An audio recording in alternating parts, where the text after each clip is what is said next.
சிவகங்கை மாவட்டத்தில் உள்ள பிரசித்தி பெற்ற பிள்ளையார்பட்டி கற்பக விநாயகர் கோயிலில் விநாயகர் சதுர்த்தியை முன்னிட்டு பக்தர்கள் நீண்ட வரிசையில் காத்திருந்து சுவாமி தரிசனம் செய்து வருகின்றனர். தகவல்களோடு செய்தியாளர் நாசர் இணைந்திருக்கிறார். நாசர், இன்னைக்கு விநாயகர் சதுர்த்தி பண்டிகையை மக்கள் கோலாகலமா கொண்டாடிட்டு இருக்கிறாங்க. குறிப்பா பக்தர்கள் கோயிலுக்கு சென்று நீண்ட நேரம் வரிசையில் காத்திருந்து சுவாமி தரிசனம் செய்யும் காட்சிகளையும் ஆங்காங்கே பார்க்க முடிகிறது.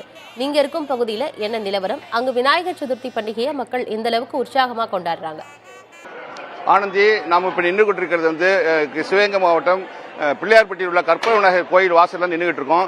இங்க காலையில் 5 மணிக்கு நடை திறக்கப்பட்டு பக்தர்கள் நீண்ட வரிசையில் நின்று அந்த பிள்ளையாரை தரிசித்து வருகின்றனர். மேலும் பக்தர்களுக்கு தேவையான வசதிகள் அனைத்தும் கோயில் நிர்வாகத்தின் மூலம் செய்து கொடுக்கப்பட்டுள்ளது. அது மாதிரி காவல்துறையின் மூலமும் கிட்டத்தட்ட 1200 காவல்துறையினர் பாதுகாப்பு பணியில் ஈடுபட்டிருக்கிறார்கள். அது அங்கங்கே கிட்டத்தட்ட 50க்கும் மேற்பட்ட சிசிடிவி கேமராக்கள் பொருத்தப்பட்டு பக்தர்களுக்கு எந்தவித அசம்பாவிதம் நடக்காமல் பாதுகாத்துக் கொண்டிருக்கின்றனர். அதே போல மருத்துவ வசதிகளும் செய்து கொடுக்கப்பட்டுள்ளது. உணவுகளும் பக்தர்கள் பசியார உணவுகளும் கொடுக்கப்பட்டு வருகிறது.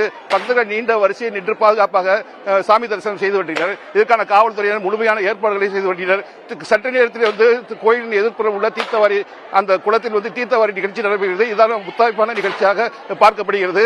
அந்த நிகழ்ச்சி முடித்தவுடன் ராட்சச கொழுக்கட்டையில் படைக்கப்பட்டு அத்துடன் இந்த 10 நாள் திருவிழாக்கள் முடிவுக்கு வரும். ஆனந்தி, தகவல்களுக்கு நன்றி நாசர். இந்த விநாயகர்